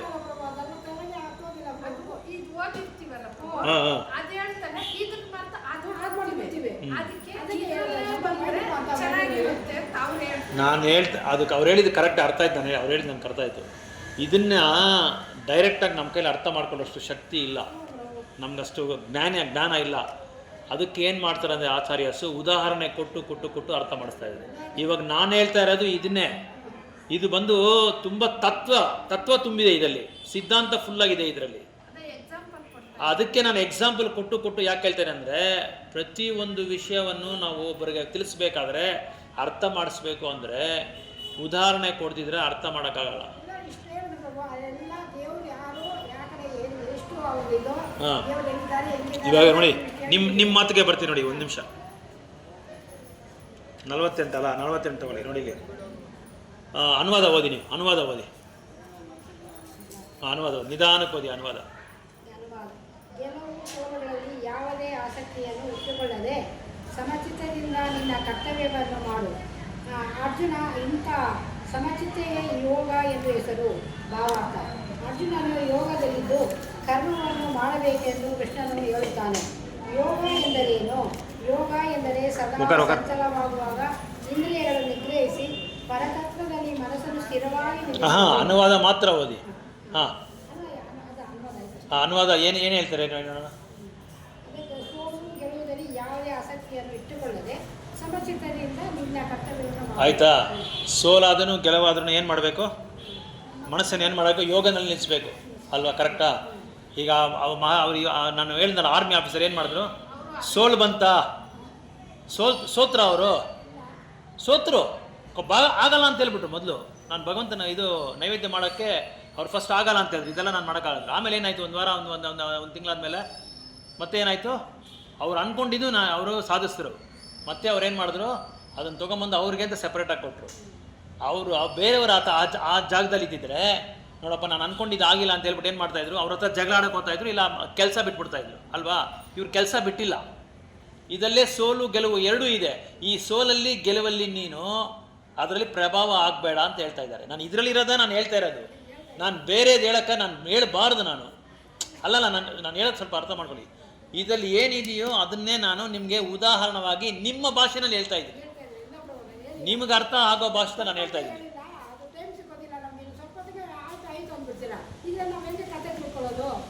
ಯಾವುದು ಇದು? ಕತೆ ಅಲ್ಲ ಮಾತಾಜಿ. ಭಗವದ್ಗೀತೆ ಬಂದು ಕತೆ ಅಲ್ಲ, ಭಗವದ್ಗೀತೆ ಬಂದು ತತ್ವ. ಭಾಗವತಂ ಬಂದು ಕತೆ ರೂಪದಲ್ಲಿ ಬರುತ್ತೆ. ಅದು ಭಾಗವತಂ, ಇದು ಕತೆ. ಅದೇ ನಾನು ನಿಮ್ಗೆ ಹೇಳ್ತಾ ಇರೋದು, ಭಗವದ್ಗೀತಾಕ್ಕೆ ಭಾಗವತಂಗೆ ಡಿಫ್ರೆನ್ಸ್. ಭಾಗವತಂ ಡಿಫ್ರೆನ್ಸ್ ಏನೋ ಮಾತಾಜಿ? ಇರಿ ಒಂದು ನಿಮಿಷ, ಫಸ್ಟು ಇದೆಲ್ಲ ಬೇಸಿಕ್ಸ್. ಅದಕ್ಕೆ ನಿಮಗೆ ಬೇಸಿಕ್ಸ್ ಕ್ಲಾಸ್ ಎತ್ಕೊತೀನಿ ಅಂತ ಹೇಳ್ತಾ ಇರೋದು. ಭಗವದ್ಗೀತಾಗೆ ಭಾಗವತಂ கீதா மாதாஜியோட இது என்னன்னா, பட அப்படியே சொல்லிட்டு போயிடணும், முடிச்சிடணும் புக்கு. கீதையை முடிச்சுட்டு பாகவதம் போயிடணும், பாகவதம் முடிச்சு சைத்தன்ய சரிதாம் போயிடணும், சைத்தன்ய சரிதாம் முடிச்சுட்டு அப்போ நாங்கள் அதெல்லாம் எல்லாமே நான் ಇರಿ ಒಂದು ನಿಮಿಷ, ನಾನು ಹೇಳ್ತೀನಿ ಇರಿ, ನೀವು ಆಮೇಲೆ ಮಾತಾಡಿ. ನಾನು ಎಲ್ಲನೂ ಕವರ್ ಮಾಡ್ತಾ ಇದ್ದೀನಿ, ಭಗವದ್ಗೀತಾ ಮಾತ್ರ ನಾನು ಹೇಳ್ತಾ ಇಲ್ಲ. ಈ ಒಂದು ಶ್ಲೋಕನ ಯಾಕೆ ಇಷ್ಟು ಸ್ಲೋ ಹೇಳ್ತಾ ಇದ್ದೀನಿ ಅಂದರೆ, ಈ 2ನೇ ಅಧ್ಯಾಯ ನಿಮ್ಗೆ ಅರ್ಥ ಆಗದೆ ಇದ್ದರೆ ಕೃಷ್ಣ ಭಕ್ತಿನೇ ನೀವು ಅರ್ಥ ಮಾಡ್ಕೋಗಲ್ಲ. ಕರೆಕ್ಟಾ? 2வது அத்தியாயம் புரிஞ்சிக்கலன்னா, நான் உடல் அல்ல, நான் ஆத்மான்றதுக்கு அதுக்கு சில உதாரணங்கள் கொடுக்காம உங்களால் புரிஞ்சிக்க முடியுமா? முடியாது. அதனால் சும்மா அப்படி சொல்லிட்டு போயிடுறதில்ல, எந்த விதமான பிரயோஜனமே இல்லை. புரியுதுங்களா நான் சொல்கிறேன்? அதை நீங்கள் புரிஞ்சிக்கணும். ಭಕ್ತಿ ಮಾರ್ಗದಲ್ಲಿ ಬಂದ್ಬಿಟ್ರು ಅವರು, ಆಗಲ್ಲ ಅಂದ್ರು, ಮತ್ತೆ ಭಕ್ತಿ ಮಾರ್ಗಕ್ಕೆ ಬಂದ್ಬಿಟ್ರು, ಭಕ್ತನ ಸೇರಿಸಿದ್ರು. ಏನು ಆತ್ಮ ಯಾವುದು, ಜ್ಞಾನ ಯಾವುದು ಅಂತ ತಿಳ್ಕೊಂಡ್ರು ಅವರು ಅಂತ ಹೇಳಿಲ್ಲ. ಅದು ಅರ್ಥ ಆಗುತ್ತೆ. ಸ್ವಲ್ಪ ಮುಂದ್ಗಡೆ ಬೇಕು ಅಂದ್ರೆ ಇನ್ನು ಭಾಗವತ ಎಷ್ಟೋ ಇದೆ, ಅದೆಲ್ಲ ನಾವು ಎಷ್ಟಿದೆ ಇರ್ತೀವಿ. ಭಾಗವತಂ ಸೆಪರೇಟ್ ಮಾತಾಜಿ, ಅದು ಓದೋಣ. ಭಾಗವತಂ ಬುಧವಾರ. ಭಗವದ್ಗೀತಾ ನೀವು ಅರ್ಥ ಮಾಡ್ಕೊಂಡೆ. ಒಂದು ನಿಮಿಷ, ಭಗವತ್ ಇರಲಿ ಮಾತಾಜಿ, 18 ಅಧ್ಯಾಯ ಅಲ್ಲ, ಇನ್ನೂ 170 ಅಧ್ಯಾಯ ಇರಲಿ. ನೀವು ಇದನ್ನೇ ಅರ್ಥ ಮಾಡ್ಕೊಂಡ್ರೆ ಮುಂದೆ ಇರೋದೆಲ್ಲ ಅರ್ಥ ಮಾಡ್ಕೊಳಕ್ಕಾಗಲ್ಲ. ಇದನ್ನು ಅರ್ಥ ಮಾಡ್ಕೊಂಡ್ರೆ ಅದು ಅರ್ಥ ಮಾಡ್ಕೊಳಕ್ಕಾಗಲ್ಲ. ನಾನು ಅದಕ್ಕೆ ಅಂತ 48 ಶ್ಲೋಕ படிச்சிட்டீங்களா? ರೈಟ್. 49 ಶ್ಲೋಕ படிச்சிட்டீங்களா? ರೈಟ್. ಓಕೆ. 50 ಶ್ಲೋಕ ರೈಟ್ படிச்சிட்டீங்களா? ಓಕೆ. ಹಂಗೆ ಇದರಲ್ಲಿರೋದೇ ನಾನು ಅರ್ಥ ಹೇಳ್ತಾ ಇರೋದು, ನಿಮ್ಗೆ ಅರ್ಥ ಆಗಿಲ್ಲ ನಾನು ಹೇಳ್ತಾ ಇರೋದು. ಇಲ್ಲಿ ಏನು ಹೇಳ್ತಾ ಇದ್ದಾನೆ ಕೃಷ್ಣ ಬಂದು, ನಿನಗೆ ಸಕ್ಸಸ್ಸೋ ಇಲ್ಲ ಫೈಲ್ಯೂರೋ, ಜಯ ಅಪಜಯ ಬಂದ್ರೂ ನೀನೇನು ಮಾಡಬೇಕು, ನಿನ್ನ ಕರ್ತವ್ಯ ನೀನು ಮಾಡು. ಆ ಕರ್ತವ್ಯ ಮಾಡೋದಲ್ಲಿ ನನ್ನ ಸ್ಮರಣೆಯಲ್ಲಿರಿ, ನನ್ನ ಮಾಧ್ಯಮವಾಗಿ ಇಟ್ಕೊಂಡು ನೀನು ಕೆಲಸ ಮಾಡು ಅಂತ ಹೇಳ್ತಾ ಇದ್ದಾರೆ. ಅಂದರೆ ಏನು ಅರ್ಥ ಅಂದರೆ, ಅದಕ್ಕೆ ನಾನು ಉದಾಹರಣೆ ಕೊಟ್ಟಿದ್ದು. ಒಂದು ಸ್ಟೂಡೆಂಟ್ ಎಕ್ಸಾಮ್ ಬರೀತಾನೆ, ಎಕ್ಸಾಮ್ ಬರೆಯೋದು ಮಾತ್ರ ಅವ್ನ ಡ್ಯೂಟಿ, ಅವ್ನ ಕರೆಕ್ಷನ್ ಮಾಡೋಕ್ಕಾಗಲ್ಲ. ಅಂದರೆ ಏನರ್ಥ, ಭಗವಂತನಿಗೆ ಒಪ್ಪಿಸ್ಬೇಕು, ನಾವು ಮಾಡಿರೋ ಕರ್ಮ ಏನೇ ಆಗಲಿ ಅವ್ನಿಗೆ ಒಪ್ಪಿಸ್ಬೇಕು ಅಂತ ಹೇಳ್ತಾ ಇದ್ದೀವಿ. ಅವ್ನಿಗೆ ಒಪ್ಪಿಸ್ಬೇಕು ಅರ್ಥ ಅಂತ ಹೇಳ್ತಾ ಇರೋದು. ಅದು ನಾನು ಸ್ಪೀಡಾಗಿ ಹೇಳ್ಕೊಂಡು ಹೋಗೋಕ್ಕಾಗಲ್ಲ. ಎಷ್ಟು ಶ್ಲೋಕ ಅಂತ ನೀವು ಹೇಳ್ತೀರಾ 1 ಅವರಲ್ಲಿ? ಎಷ್ಟು ಶ್ಲೋಕ ಅಂತ ಹೇಳ್ತೀರಿ? ಇದ್ರ ಕೃಷ್ಣನ ಬಗ್ಗೆ ಎಲ್ಲ, ಕೃಷ್ಣನ ಬಗ್ಗೆನೇ ಕೃಷ್ಣ ಏನು ಹೇಳಿದ್ದಾರೆ, ಭಗವದ್ಗೀತಾ ಬಂದು ತತ್ವ, ಭಗವದ್ಗೀತಾ ಬಂದು ಕತೆ, ಸ್ಟೋರಿ ಫಾರ್ಮ್ಸ್ ಎಲ್ಲ ಹೇಳ್ಬಾರ್ದು. ಸುಮ್ಮನೆ ಸ್ಟೋರಿಗಳು ಹೇಳ್ಕೊಂಡು ಹೋದರೆ ಅದೇನಾಗುತ್ತೆ ಗೊತ್ತಾ, ನಿಮ್ಮನ್ನು ಸುಮ್ಮನೆ ಅಟ್ರಾಕ್ಟ್ ಮಾಡೋದಕ್ಕೋಸ್ಕರ ಹೇಳೋಕ್ಕಾಗುತ್ತೆ. ಯಾವ ಟೈಮಲ್ಲಿ ಏನು ಸ್ಟೋರಿ ಹೇಳ್ಬೇಕು. ಯಾಕೆ ನಾನು ಲೈವ್ ಎಕ್ಸಾಂಪಲ್ಸ್ ಕೊಡ್ತಾ ಇದ್ದೀನಿ ಅಂತ ಹೇಳಿದ್ರೆ, ಮಹಾಭಾರತದಲ್ಲ ಪುರಾಣದಲ್ಲ ಹೇಳಿ ಹೇಳಿ ಹೇಳಿ ನಿಮಗೆಲ್ಲ ಕೇಳಿ ಚೆನ್ನಾಗಿ ಇದಾಗ್ಬಿಟ್ಟಿದೆ. ಅದಕ್ಕೆ ಈಗೀಗ ನಡೆಯೋ ಎಕ್ಸಾಂಪಲ್ಸ್ ಕೊಡಬೇಕು. ಈಗೇನು ಹಾಂ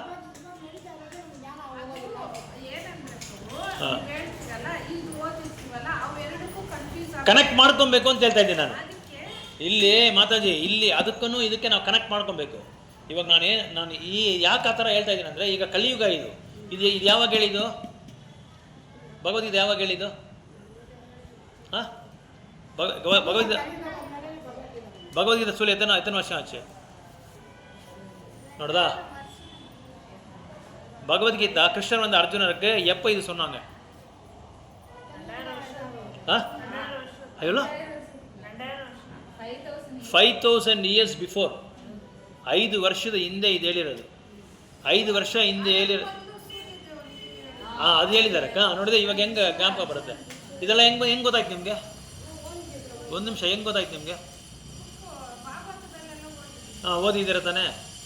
ಆ ಥರ 5000 ವರ್ಷಗಳ ಹಿಂದೆ ಹೇಳಿರೋದನ್ನು ಮತ್ತೆ ಮತ್ತೆ ಮತ್ತೆ ಮತ್ತೆ ನಾವು ಇನ್ನೂ ಓದ್ರೂ ಅದರಲ್ಲಿ ನಮ್ಗೆ ರುಚಿನೂ ಸಿಗ್ತಾನೇ ಇದೆ. ಹಾಂ ಹಾಂ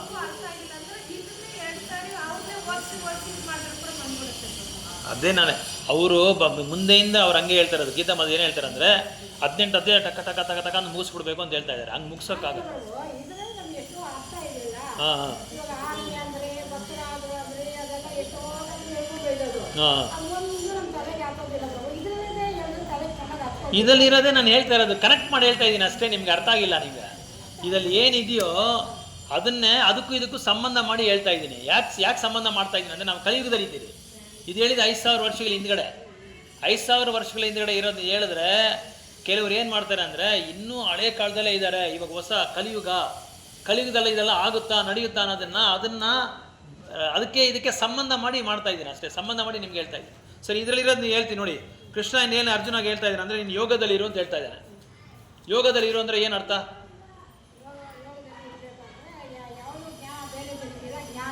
ಅಲ್ಲಿ ಅರ್ಥ ಹೇಳ್ತಾರೆ. ಯೋಗ ಅಲ್ಲ, ನೆಕ್ಸ್ಟ್ ಲೈನು. ಯೋಗ ಅಂದರೆ ಅರ್ಥ ಏನು ಅಂದರೆ, ಭಗವಂತನ ಸಂಪರ್ಕದಲ್ಲಿ ಇರಬೇಕು ಅಂತ ಹೇಳ್ತಾ ಇದ್ದಾರೆ. ಕರೆಕ್ಟಾ? ಭಗವಂತನ ಸಂಪರ್ಕದಲ್ಲಿ. Concentrate the mind upon the supreme by controlling the ever distributing senses. ನಿನ್ನ ಗಮನ ಎಲ್ಲ ಎಲ್ಲಿರಬೇಕು? ಭಗವಂತನ ಸಂಬಂಧದಲ್ಲಿ ಇರಬೇಕು ಅಂತ ಹೇಳ್ತಾ ಇದ್ದಾರೆ. ಅರ್ಥ ಆಯ್ತಾ? சரி, உங்களுக்கெல்லாம் எப்படி இருக்குது? கீதா மாதா என்ன சொல்கிறாங்கன்னா, இங்கே என்ன இருக்கோ அப்படியே ஆக்சுவலாக அப்படியே சொல்கிறாங்க. ஒன்று கீதா மாதா ரைட்டு இல்லை, தப்பில்லை, அதுக்கு ஒன்று கரெக்டு. ನಿಮ್ಗೆ ಏನು ಅನಿಸುತ್ತೆ? Okay right. உங்களுக்கு எப்படி என்ன புரியுது மாதிரி? இரு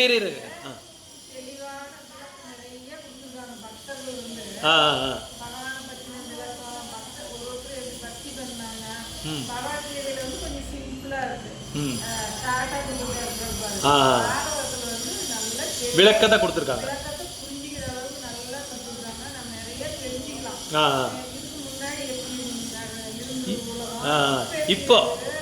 இப்போ எப்படி இருக்குன்றது நம்ம சொல்லணுமா வேண்டாவா? சொல்லணும் தானே. அப்போ தானே நம்மளுக்கு புரியும். அப்போ கீதா மாதா என்ன சொல்கிறாருன்னா, அப்போ இருக்கிறது மட்டுமே சொல்லுங்க. அப்படின்னா உங்கள் வாழ்க்கையில் ஏதாவது இந்த மாதிரி பிரச்சனை வந்தால் நீங்கள் என்ன பண்ணுவீங்க? அப்போது அந்த டைமில் இருக்கும்போது இப்போ நம்ம பண்ண முடியுமா? அப்போ மொபைல் இல்லை, கரெக்டா? அப்போ என்ன இல்லை? வெஹிக்கல்ஸ் இல்லை. ஒரு 60 வருஷம் பின்னாடியே போகலாம். கரண்ட் இல்லை. இப்போ எப்படி சயின்ஸ் அண்ட் டெக்னாலஜி எப்படியா இருக்குது? பயங்கரமாக அட்வான்ஸ் ஆகிருக்கு. அதுக்கு இப்போ என்ன சொல்லுவாங்கன்னா, மக்கள் அந்த சமயத்தில் எதுவும் இல்லை, அந்த மாதிரி வாழ முடியும். இப்போ வாழ முடியுமா நம்மளால்? அந்த சமயத்தில் பாத்ரூம் வந்து வெளியே வந்தது, பாத்ரூமே இல்லை. இப்போ நம்மளால் வாழ முடியுமா? கலியுகம் ரொம்ப ஃபாஸ்ட் மாதாது. சயின்ஸ் அண்ட் டெக்னாலஜி ತುಂಬ அட்வான்ஸ் ஆக முடியுது. அதுக்கு என்ன பண்ணணும்னா, அதுக்கும் இதுக்கும் நம்ம மாதாஜி சொன்ன மாதிரி நம்ம கம்பேர் பண்ணிக்கணும். அப்போ இருக்கிற இது எப்படி இருக்குது, இப்போ இருக்கிற எப்படி இருக்குது. அப்போ சொல்லியிருக்கிற பகவத்கீதையை நம்ம இப்போ சொல்லியிருக்கிற இப்போ இருக்கிற அந்த கலியுகத்துக்கு நம்ம கம்பேர் பண்ணி வச்சாதான் நம்மளுக்கு புரியும். புரியுதுங்களா? கம்பேர் பண்ணாதான் நம்ம வந்து வாழ முடியும். இல்லைன்னா சடனாக அந்த ப்ராப்ளம் வந்தால் இந்த கீதையை வந்து நம்ம எடுத்து அப்ளை பண்ண முடியாது. இந்த பகவத்கீதை எடுத்து நம்ம அதுக்கு வந்து ಅಪ್ಲೈ ಮಾಡೋಕ್ಕಾಗಲ್ಲ ನಾವು. ಯಾಕಂದರೆ ಇದನ್ನು ಹೇಳ್ತೀನಿ, ಇನ್ಮೇಲೆ ನೀವು ಹೇಳ್ದಂಗೂ ಹೇಳ್ತೀನಿ. உங்களுக்கு என்ன சொல்கிறீங்க கௌரி மாதா, உங்களுக்கு எப்படி சொன்னால் உங்களுக்கு இதாக இருக்கும் சொல்லி நீங்கள் நினைக்கிறீங்க? இரு ஒரு நிமிஷம்.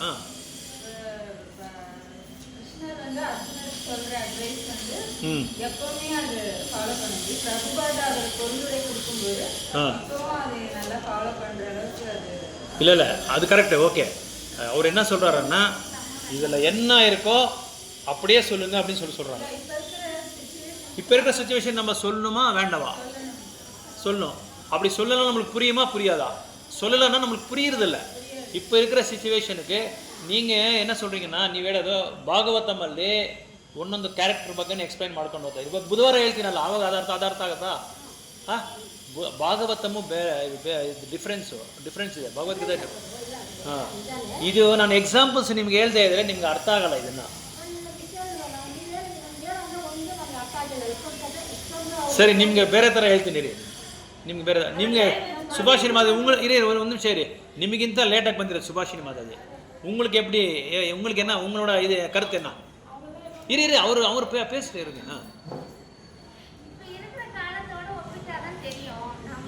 ஒப்பிடணுமா இல்லையா?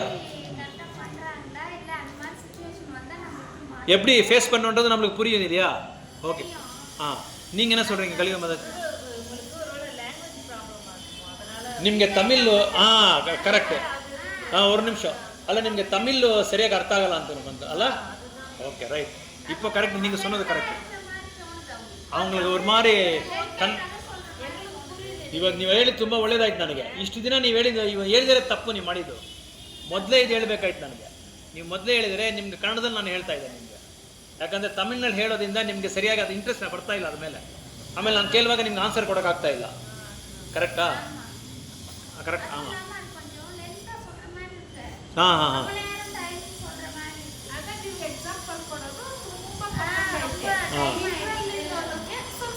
ಸ್ವಲ್ಪ ಆಯ್ತಾ ಪರ್ಪೋಟ್? ಅದಕ್ಕೆ ನಿಮ್ಮನ್ನೇ ಓದು ಅಂತ ಹೇಳ್ತಾರೆ.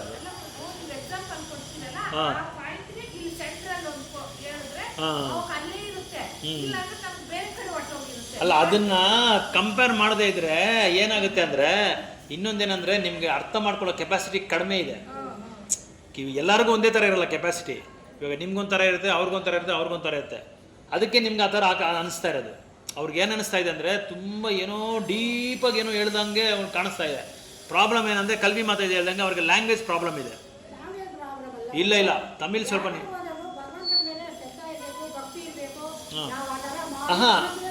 ಅಲ್ಲ ನಿಮಗೆ ತಮಿಳು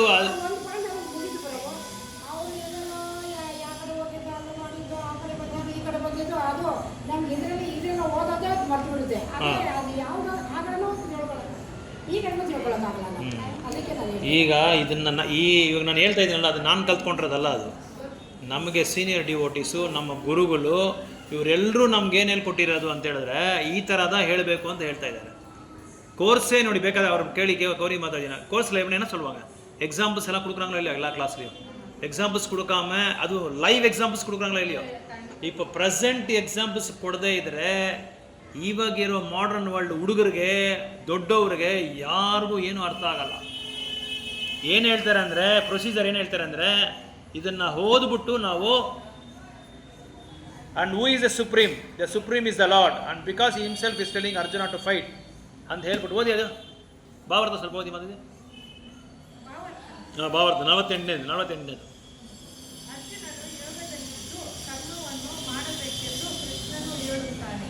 ಯೋಗ ಎಂದರೆ ಏನು?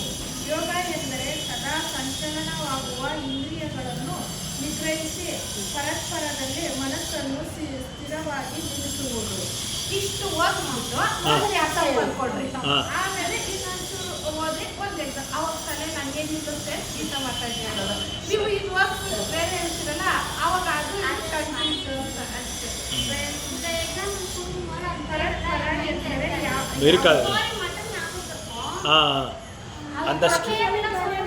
அந்த ஸ்டோரி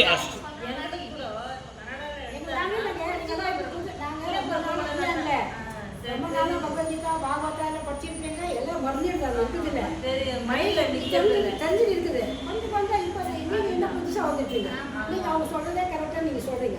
எவ்வளோ தெரிஞ்சுக்கிட்டு மகன் எங்களுக்கு கூட இவர் கன்னடத்தில் எடுத்தாருன்னா எங்களால் அண்டர்ஸ்டாண்ட் பண்ணிக்கிட்டோம். மறுபடியும் எங்களால் திருப்பி ரிட்டர்ன் பண்ண முடியாது. அதுதான் ப்ராப்ளம். என்ன காரணம்னா யசோதா மாதாஜி என்ன காரணம் அப்படின்னா ஒரு ஜீவிக்கிட்டேயும் அந்த ಅಂಡರ್ಸ್ಟ್ಯಾಂಡಿಂಗ್ ಕೆಪಾಸಿಟಿ ಲರ್ನಿಂಗ್ ಕೆಪಾಸಿಟಿ ಒಂದು ಡಿಫ್ರೆಂಟಾಗಿ ಇರುತ್ತೆ. ಅರ್ಥ ಮಾಡ್ಕೊಳ್ಳೋ ಒಂದು ಶಕ್ತಿ, ಕಲ್ತ್ಕೊಳ್ಳೋ ಶಕ್ತಿ ಬಂದು ಡಿಫ್ರೆಂಟ್ ಆಗಿರುತ್ತೆ.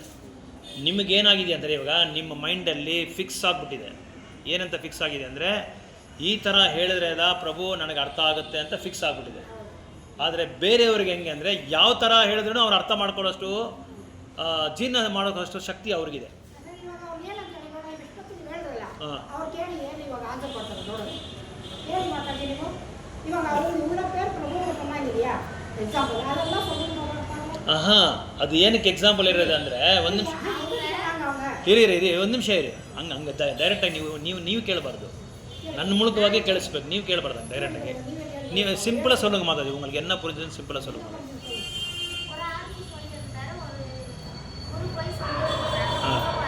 இல்லை நீங்கள் அது ஸ்டோரி கூட சொல்ல வேண்டாம். எதுக்கு நான் அந்த ஸ்டோரி சொன்னேன்றது மட்டும் நீங்கள் அவருக்கு சொல்லுங்கள். நீங்கள் உங்களுக்கு தெலுங்கு தெரியும் இல்லையா? தெலுங்குல அவருக்கு சொல்லுங்கள் எதுக்காக அந்த ஸ்டோரி நான் சொன்னேன்னு சொல்லுங்கள். ஒரு தெலுங்கு ஒரு தமிழ்லே சொல்லுங்கள்.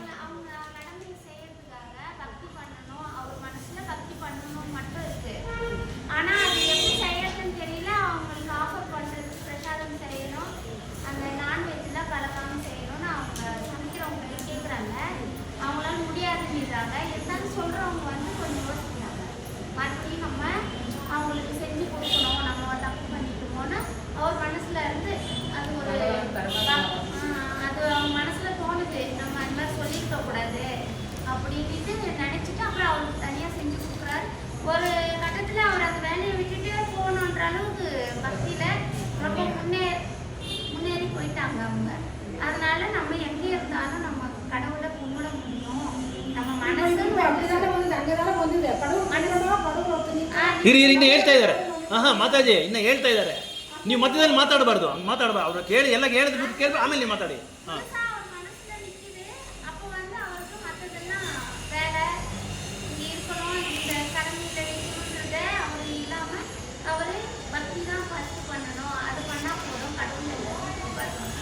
சொல்ல வராங்க.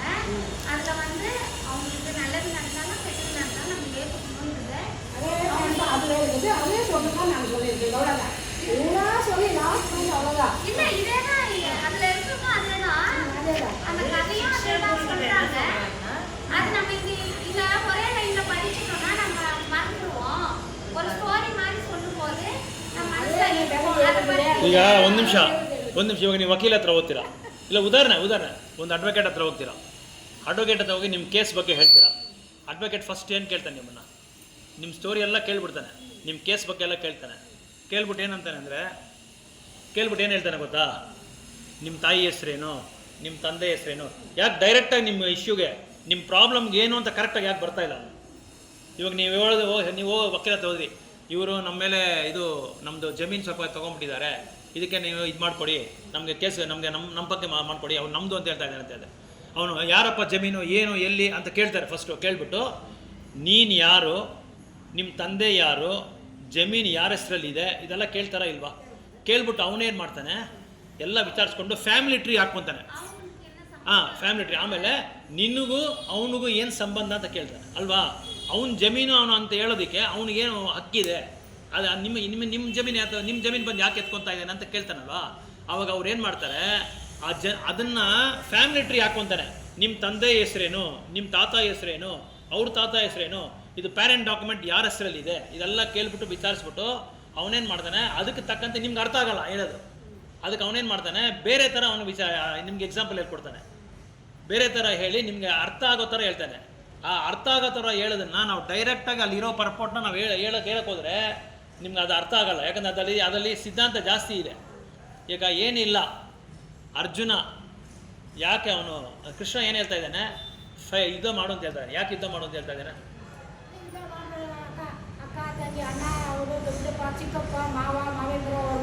ಹೌದು, ಆಗಲ್ಲ ಅಂತ ಹೇಳ್ತಾನ. Correct, okay. ಅದಕ್ಕೆ ಕೃಷ್ಣ ಏನು ಹೇಳ್ತಾ ಇದ್ದಾರೆ? ಮಾಡು, ಹಾಂ ನೀನು ಭಕ್ತಿಯಿಂದ ನೀನಿರು, ಹಾಂ ಯಾರಂತ ಭಕ್ತಿ ಮಾಡ್ತೀಯ ಅಂತ ಇಷ್ಟು ಕೃಷ್ಣ ಯಾರು ಅಂತ ಅಷ್ಟು ಬೋಧನೆ ಮಾಡ್ತಾರೆ ಅವರು. ಬೋಧನೆ ಮಾಡ್ತಾರೆ. ಕೃಷ್ಣ ಅದಕ್ಕೆ ಏನು ಹೇಳ್ತಾ ಇದ್ದಾನೆ ಗೊತ್ತಾ, ಆ ಪಟ್ಪಟ್ಟಲ್ಲಿ ಕ್ಷತ್ರಿಯ ನೀನು. ನಾನು ಆ ಮಾತು ಹೇಳ್ದ ಇಲ್ಲ, ಎಲ್ಲರಿಗೂ ಹೇಳಿದೆ. ಕ್ಷತ್ರಿಯ ಅಂದರೆ 4 ವರ್ಣಗಳಿದೆ. ಬ್ರಾಹ್ಮಣ ಕೆಲಸ ಮಾಡಬೇಕು, ಕ್ಷತ್ರಿಯ ನೀನು ಕ್ಷತ್ರಿಯ ಆದರೆ ನೀನು ರಾಜ್ಯದಲ್ಲಿ ನೀನು ರಾಜ ಆದರೆ, ಕ್ಷತ್ರಿಯನ ಜನ್ಮದಲ್ಲಿ ಹುಟ್ಟಿದರೆ ನೀನು ಯುದ್ಧ ಮಾಡಲೇಬೇಕು. ಯುದ್ಧ ಮಾಡೋದು ನಿನ್ನ ಕರ್ತವ್ಯ ಅಂತ ಹೇಳ್ತಾ ಇದ್ದಾರಲ್ಲ. ಅದನ್ನು ನಾನು ಏನು ಮಾಡ್ತೀನಿ ಅಂದರೆ, ನೀವು ಉದಾಹರಣೆ ಕೊಟ್ಟು ನಿಮ್ಗೆ ಅರ್ಥ ಮಾಡಿಸ್ತಾ ಇದ್ದೀನಿ. ಅದ್ರಲ್ಲಿ ಇರೋದೇ ಹೇಳಿದ್ರೆ ಈಗ ಏನು ತಪ್ಪು ಅಂತ ಹೇಳಿಲ್ಲ ಅವರು. ಇಲ್ಲ ನೀವು ಹೇಳ್ಕೊಂಡು ಹೋಗ್ತೀರಾ ಬೇಡ, ಸ್ವಲ್ಪ ಚಿಕ್ಕದು ಅಂದ್ಬಿಟ್ಟು ನಮ್ಗೆ ಅರ್ಥ ಮಾಡ್ತೀಯ ಅಂತ ಹೇಳ್ತಾರೆ. ಅಲ್ಲ, ನಿಮ್ಮ ಮೂಡ್ ಏನಿದೆ ಅಂತ ಹೇಳಿದ್ರೆ, ಬೇಗ ಶ್ಲೋಕಾಸ್ 1-2 ಶ್ಲೋಕಾಸ್ ಹೇಳ್ತೀರಾ. ನೀವು ಅವತ್ತೇ ಹಂಗೆ ಹೇಳಿದ್ರಿ, ಒಂದು 10 ಶ್ಲೋಕ 15 ಶ್ಲೋಕ ಮುಗಿಸ್ಬಿಟ್ಟು ಬೇಗ ನಮ್ಗೆ ಯಾವಾಗ ಅರ್ಥ ಮಾಡೋ ಯಾವಾಗ. ಒಂದೇ ಪ್ರಭು, ಒಂದು ಎಷ್ಟು ದಿವಸ ಆಯ್ತು? 8:30 ಓಕೆ. ಎಷ್ಟು ದಿವಸ ಆಯ್ತು ಪ್ರಭು? ಇದು ಎರಡನೇ ಶ್ಲೋಕ ಹೇಳಿದೆ. ಇದು ಫಸ್ಟ್ 2ನೇ ಶ್ಲೋಕದಲ್ಲಿ ಇಲ್ಲ, 2ನೇ ಅಧ್ಯಾಯದಲ್ಲಿ ಇದ್ದೀರಿ. ಹೇಳಿದ್ದೀವಿ. ಹಾಂ ಅದಕ್ಕೆ ನಾವು ಇದ್ರೆ ಸರಿ, ಒಂದು ನಿಮಿಷ ಇದೆ. ಇವಾಗ 2ನೇ ಅಧ್ಯಾಯ 42ವರೆಗೂ ಬಂದ್ಬಿಟ್ರಿ. 2ನೇ ಅಧ್ಯಾಯ ನಿಮ್ಗೇನು ಅರ್ಥ ಆಯ್ತು ಹೇಳಿ ನೋಡೋಣ. ನಾನೇನು ಕೇಳಿದೆ ಅಂದರೆ, 2ನೇ ಅಧ್ಯಾಯದಲ್ಲಿ ಇವಾಗ 48 ಶ್ಲೋಕ ಬಂದ್ಬಿಟ್ಟಿದ್ದೀರಿ ನಾವು. ನಿಮ್ಮ ಇದು ಏನಂದರೆ, ಇನ್ನು ನಾವು 2ನೇ ಅಧ್ಯಾಯದಲ್ಲೇ ಇದ್ದೀರಿ ಅಂತ ಹೇಳಿದಿರಿ. 2ನೇ ಅಧ್ಯಾಯ ನಿಮ್ಗೇನು ಅರ್ಥ ಆಯ್ತು ಅದು ಮಾತ್ರ ಹೇಳಿ ನನಗೆ. ಧರ್ಮ ಯಾವುದು, ಅಧರ್ಮ ಯಾವುದು ಹಾಂ ಅಂತ ಇದನ್ನು ನಾವು ತಿಳ್ಕೊಂಡಿದ್ದೀವಿ. ಅದೆಲ್ಲ ಹಾಂ ಆಮೇಲೆ ಯಾವ ಥರ ನಾವು ಇದಿರಬೇಕು, ಇಂದ್ರಿಯಗಳೆಲ್ಲ ಹೆಂಗೆ ನಾವು ಇಟ್ಕೋಬೇಕು. ನಾನು ಕೇಳಿದ್ರೆ 2ನೇ ಅಧ್ಯಾಯದಲ್ಲಿ ಆತ್ಮ ಒಂದು ನಿಮಿಷ 2ನೇ ಅಧ್ಯಾಯದಲ್ಲಿ ನೀವು ಅರ್ಥ ಮಾಡ್ಕೊಳ್ಳೋದು ಈ 4 ಪಾಯಿಂಟ್ ಹೇಳಿ ಸಾಕು. ಏನು ಅರ್ಥ ಮಾಡ್ಕೊಂಡ್ರಿ ಅಂತ. ಹಾಂ ಹೇಳಿ. ಅಲ್ಲ, ನೀವು ಹೇಳ್ತಾರೆ ಕರೆಕ್ಟ್ ಹೇಳಿ ಕರೆಕ್ಟ್. ಹಾಂ ಜ್ಞಾನ ಅಜ್ಞಾನ ಯಾವ ಥರ ಇದು ಮಾಡಬೇಕು, ಯಾವಾಗ ಭಗವದ್ಗೀತೆ ಆಯಿತು, ಹಿಂಗೆ ಇರಬೇಕು ನಾವು.